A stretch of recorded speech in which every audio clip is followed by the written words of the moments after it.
Hi, I think this may be more of a comment than a question, but first of all, I just want to thank you all for coming together and having this conversation. I think it's very important and very relevant for the field that we're all in, and I think the message of over-communicating is really valuable. And understanding the world of each of the roles within the hospital so that you can really understand what's going on between the teams in order to achieve a goal. As far as that goes, I'm going to share with you a little bit about that. I work for a medical device company that manufactures dense array EEG systems. So we use EEG basically for neuroimaging. And you know, a little bit to let you into what my world is like. For example, we have been working a little bit with VA hospital systems, and there are several hundred VA hospital systems throughout the US, and a very small percentage of them have neurology departments. Within those neurology departments, even less of them have EEG at all. So here's a case where the technology is sort of inherent in the caregiving. It's not necessarily a novelty, it's not necessarily meant to automate, although that would be helpful, but it is actually the thing, the care itself. You need the EEG in order to assess the brain function. So we, many EEG systems out there, well, we're a little bit different. My company originally came to this field through research. So we were researching using EEG for neuroimaging and then realized there would be a clinical application for this. So now there's a little bit more uptake of our systems in clinical environments.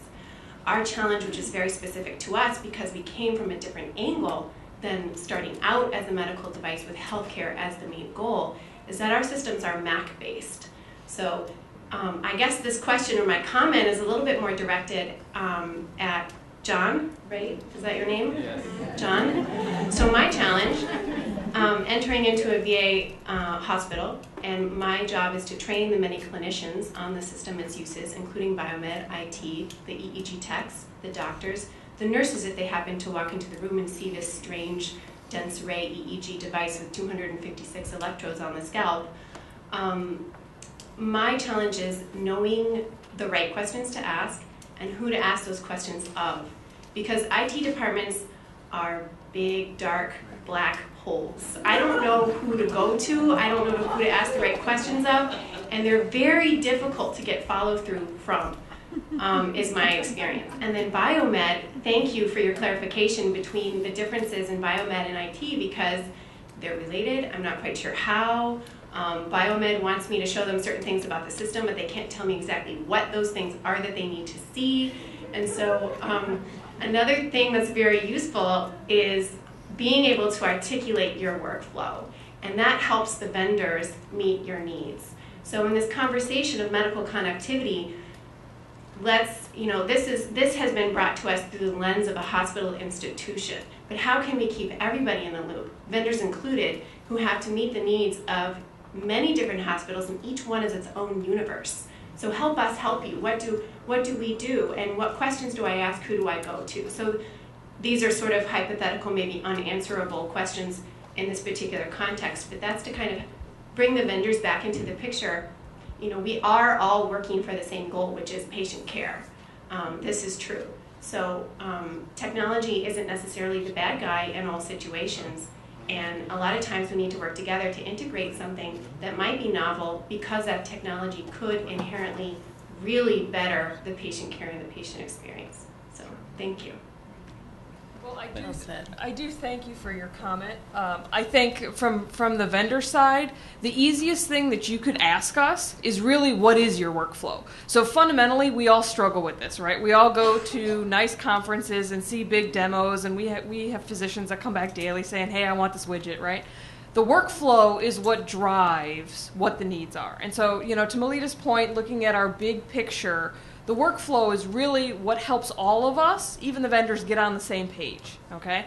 And we'll beat you up over that, and you can beat us up over it. And it really is about building that relationship with our vendors. And so I'm going to pick on GE because they're here.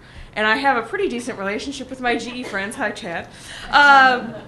We beat them up all the time, okay? So I don't know if you guys have GE systems. The Solar 8000 is going out of life. It is my favorite monitor. My favorite monitor. And I don't want to get rid of it, but we have to. So we're looking at, and we're in the middle of an assessment process to figure out what we need to go to, okay? It is not about what the new monitor is. It's about what that nursing workflow is and what the environment is around that workflow. So I'll share with you, our environment is not ready for a life cycle, okay? My workflow will not change. And so that's what we bring to our vendors. Hey, I know you told me you're not making this anymore. I'm really unhappy about it, but I need to work with you. My workflow is not going to change. Here's what it looks like, all right? And I've got this issue with how big it is, how heavy it is, you know, the shape, the size, I don't know, the color of the screen, whatever it is.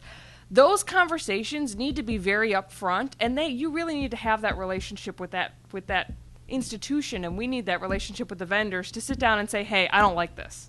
I was in a meeting with Chad, I don't know, 2 weeks ago, Chad, where I told you it was the stupidest idea under the sun to add a handle to the B650. Because if it has a handle, nurses pick it up, right? It's a monitor. I'm going to pick it up. It's got a handle. Not supposed to be picked up. So don't put a handle on it. Okay? But ultimately, if I don't tell you that, right? And if you don't hear that, and if you don't come back to me with why you put a handle on it, right? We're all in the dark sitting together. You've got to have those open relationships with your vendors, and you've got to be able to say, you know, hey, I love this. Hey, I don't like this. This is what I don't like. We've started something here that a lot of large institutions do, but a lot of small ones don't. We actually do road mapping sessions with our vendors. We sit down and say, hey, you know, show me what's coming up. Show me what we need to look at. This is what we're doing. What are you doing? Let's partner together to figure out what the further solution is. Vendors aren't the bad guys, right? They've designed what they think is the best solution, okay? We've got to figure out as a group, right, as a team, how to get that to work in whatever workflow benefits the patients. And if you put vendors in that perspective, and if you push back on us that that's the final outcome, we get to where we need to be. I'm going to add one thing to what Sam was saying. It's really more specific to it's how that introduction takes place. Because you mentioned something about Macs. Unless you're a software development firm or a marketing design firm, that sort of thing, typically IT shops are going to run the other way when you mention a Mac platform. Because they're just programmed to say that's not standard. I don't want to fool with that kind of device.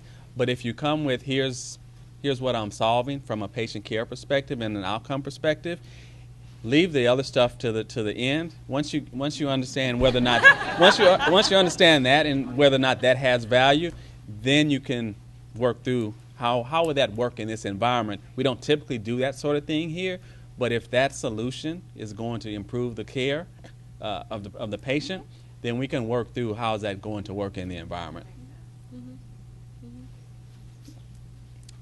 Any other questions before we wrap up? I think. All right, so we're going to wrap up. There's a couple of quick things. Did mention at the beginning, but for those of you who may want to share some of the content or even some of the videos that we've shared, we are going to make that available on the Summit Page website.